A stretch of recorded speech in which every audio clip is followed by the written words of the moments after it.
classical games from the Tarash book, 500 master games. Here we have Eliskases as white against Grünfeld as black. And we keep continuing the same opening we have covered in the previous two games. Italian game or Gioco Piano. And here we always go with white goes with c3 like in previous ones. And we get this bishop b6 line instead of the more modern knight f6. And white strikes in the center. Builds a big pawn center, the duo there. And like in the previous ones, these are the queen e7 line, where black just covers the pawn with the queen.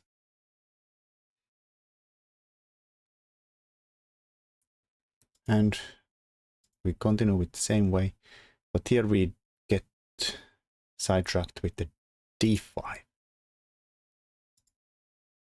Instead of trying to hold on to the center, or well, this definitely holds on to the center by taking all the dynamics out of the position, closing the center by moving the pawn forward and no more captures are allowed, and putting the question to the knight.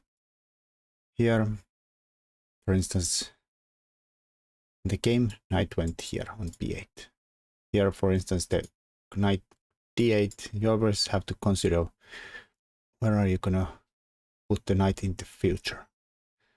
And here, routes are really hard to find out. I mean, sometimes you could think about f5 and getting here, but it's probably not very efficient. I mean, I guess it could be a d6, but then probably I'm gonna have a pawn on d6, so it's not looking very promising here. The pawn is dominating these squares,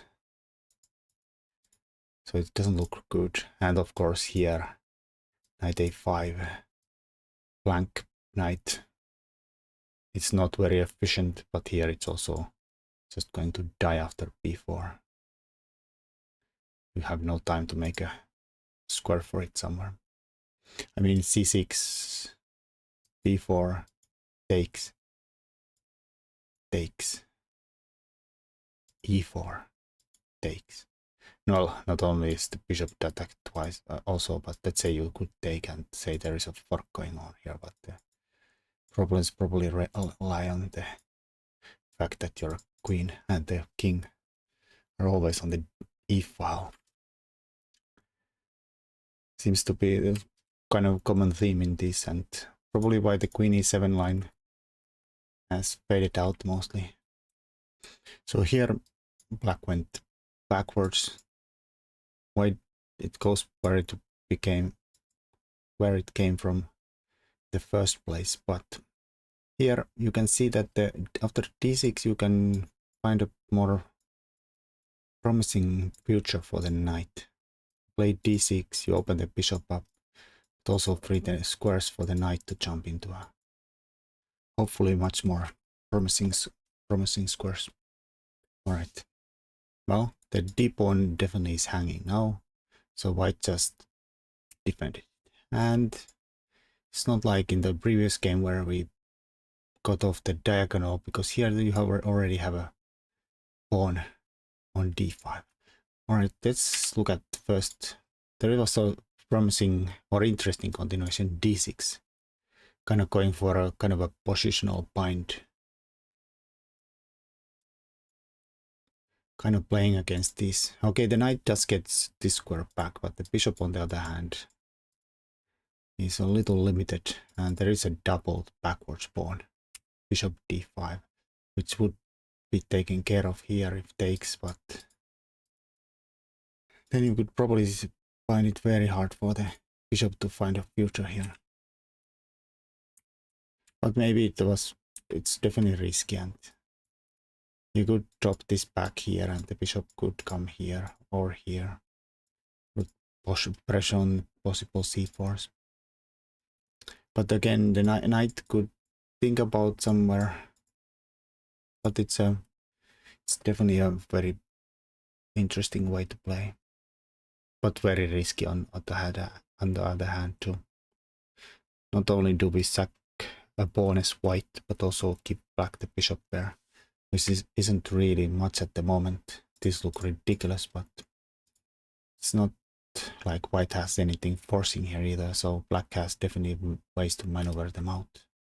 An old Staunton Cochrane game that went with the queen defending the pawn instead. Black played d6, a4, c6 striking at the center always. White went for a pin. Black chanced the bishop and Staunton just took. Queen takes. Knight a3, c5. This is a quick example, we don't really have to go too deep into it. b4, c takes, c takes, queen e7, bring the f pawn, a5, putting the bishop to a, and gaining a lot of space here. And white was definitely a lot better, but went on to lose this game eventually.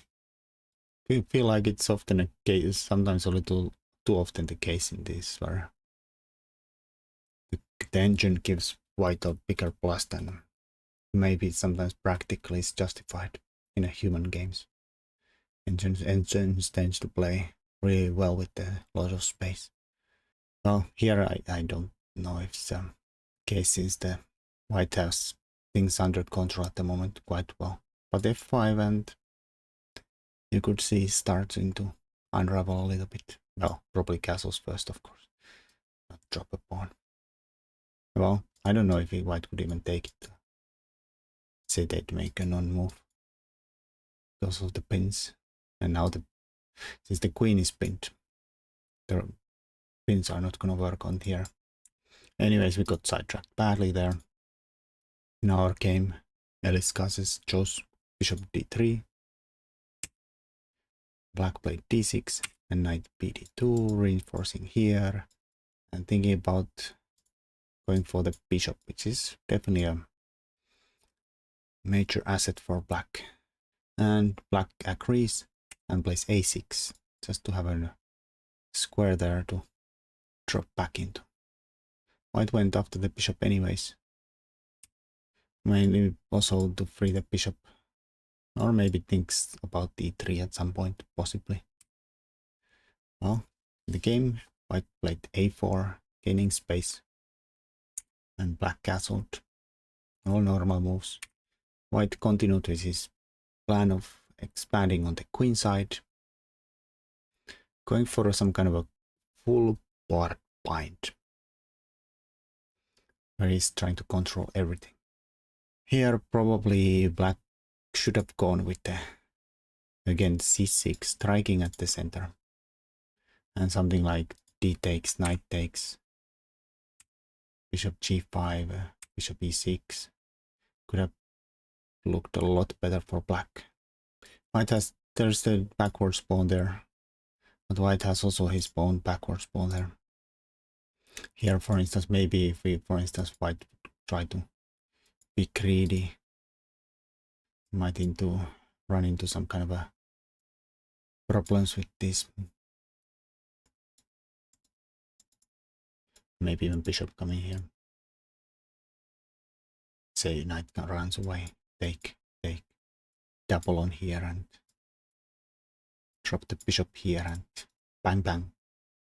White would be lost. Anyways, instead of c6 in the game, black went with the knight e8 plan, free the f pawn, pawn break. And white said no. Hit the pawn f5 with an X-ray battery here. And black is trying to insist and plays g6 to support it further. White, the problem with the g6, of course, it does weaken the dark squares immediately. And white stick the bishop on h6. Black has knight c7, which kind of does support f5 again, but you have to take note of the pins all the time though. And white just goes on with the control. knight e3, another piece on f5 square. Does also block this bishop. Of course, it could at any moment take here, but then white will probably, I mean, he has options. He could retake with the bishop, of course, but he could also think about taking with f pawn and just again going with f4, f file.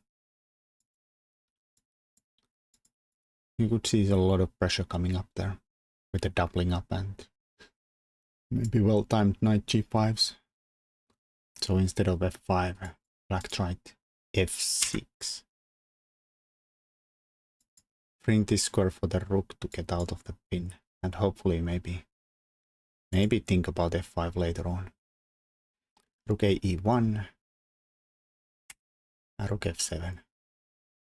White does a preemptive move here, king h1, just to get out of any possibilities of that diagonal ever opening up.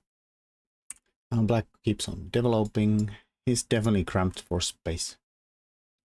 a5 would be one of those taking away squares moves white could have considered. He went with a totally different plan of g4 though. The other part of the king h1 was that we did open the g1 square for the rook.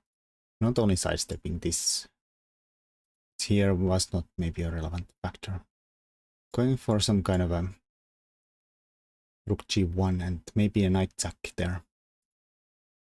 But also this does again be one of the more controllers of the f5 breaks. But now it's already a question of turnarounds that when these things are lining up here, rook's coming to g file. Of course, you have to have always question that who benefits if you, even if black could get this in, should they? Or who's gonna get killed on the g file? So in the game they played knight f8, opening up the bishop, covering some squares, but of course they're very clumsy around here. Neither knight has really a promising future anywhere. And white just continued with his plan, rook g1. Hello? Well, black killed the knight that might have been coming there. But of course he lost this nice bishop here. White captured with the pawn. Not wasting time with the bishop. But also he could think about that the opening of f-file could be beneficial for white, or the bringing the rook here. The pawn break f4 definitely was not in the white's plans anymore, so here already open file. It's more, and of course if you ever would play f4 you and black would take there, would maybe gain this square for the knights or something. Here we have control, but we have also the work, we have the lines to work. Alright, Frank finally kind of completes his development. It's a huge mess, at least it is complete. And rook g3. We're thinking about doubling up rooks here. And then maybe use the knight to crack it open. c6. That's a good move from black. Here it might be too late, but always a good rule of thumb to reply to a flank attack with a strike in the center. Of course, you have to always consider here that if black would ever take, he would open this file for the bishops. Not file, but a diagonal. Instead of that, white highlights another diagonal. Bishop c4. Here, black took and blocked with the bishop. And white played rook eg1. Again, there could have been a5s trying to maintain the control. If bishop takes, we just take, and rook c8, e4, queen c7, knight h4, and the rook swings into the defense too, or a multi-purpose rook. It's kind of going for attack, but also holds the c-pawn. White would definitely be the driver's seat still here. White went with the doubling up the rooks here. rook c8. And there is a weakness in white's camp. The c pawn backwards on an open file or half open. White just doesn't care. He goes with his plan. And black took d5. Probably the best way would have been to go for this though. And now if white just ignores everything and goes for knight g5, knight f5, then black could have taken,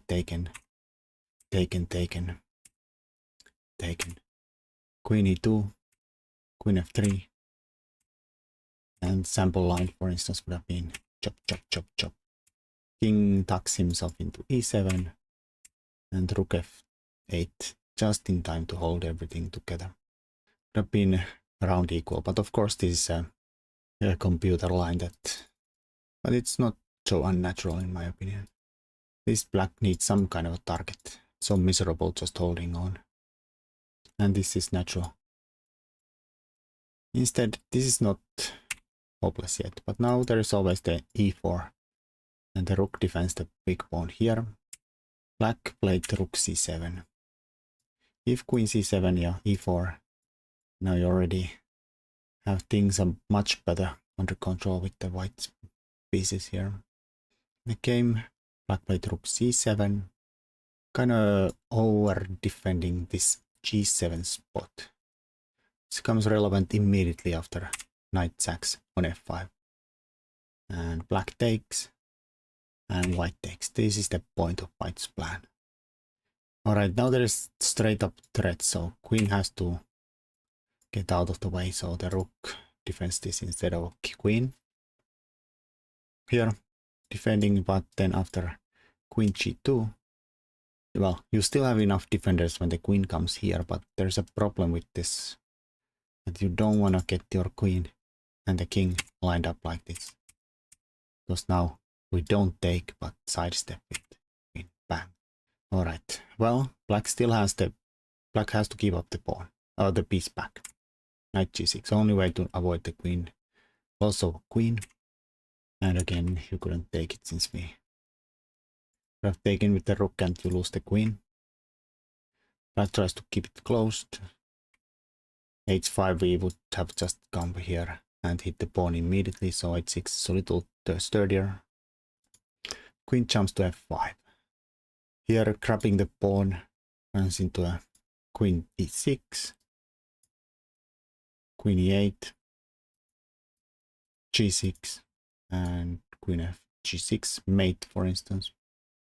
Or if you try the other side, then you drop the pawn with check. If you'll block, we run through this because the queen is pinned. Our queen f8, freeing the square, g7 for the king, and defending the d pawn and the f6 pawn. White pushes c4, again, same problems. Can't take it because of the queen check. Check. Threatening mates here. So king goes away. Still doesn't enable this grab because there's still the same problems. There's no queen blocks to checks. But white still decided that he's going to defend the pawn. b6, stopping the c5 push. And white played e4. Queen e7 and queen f2. I think here, for instance, white should have probably just slowly played h4, h5. For instance, a5 takes, just h5. Make a passer pawn there with the protection, so now your queen is free to roam. For instance, rook b7, we just can trade the queens. Black can win that pawn, but we push that pawn instead. And now this pawn, with this pawn being a passer, decide the game. For instance, let's say black would go for the e pawn. Check. And we start to push that. Black swings the rook here. Not only can grab the e pawn, but maybe go behind the pass pawn. Check. a6. Now if black grabs the pawn, Here a huge blunder would be to push the pawn, and then there is no...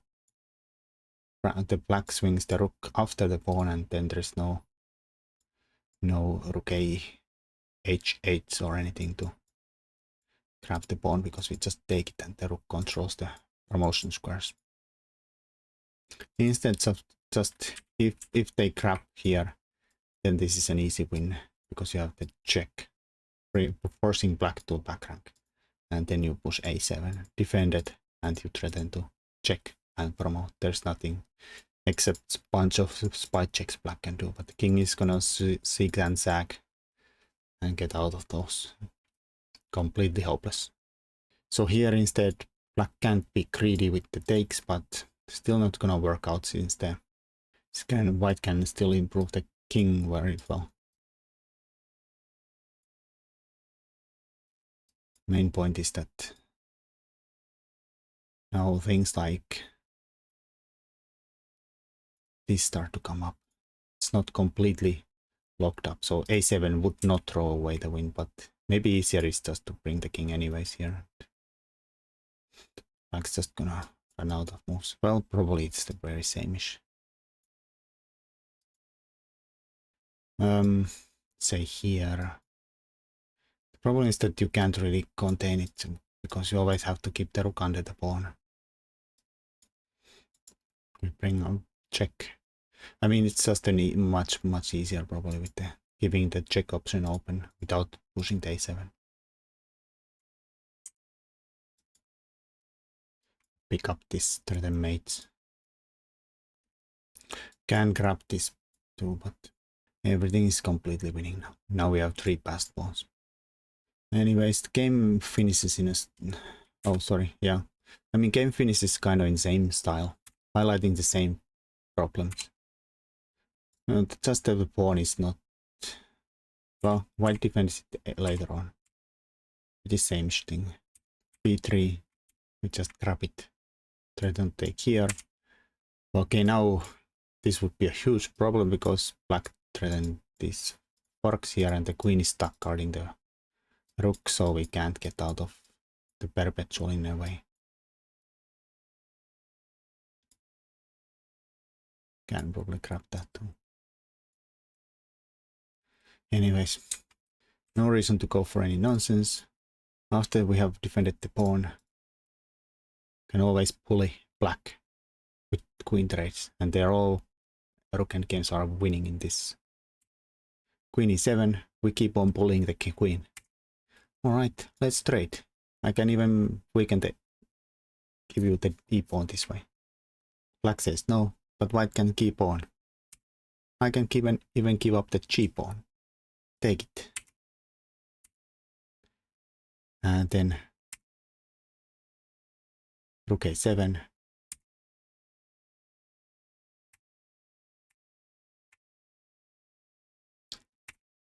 Rook takes f6. Very nice move.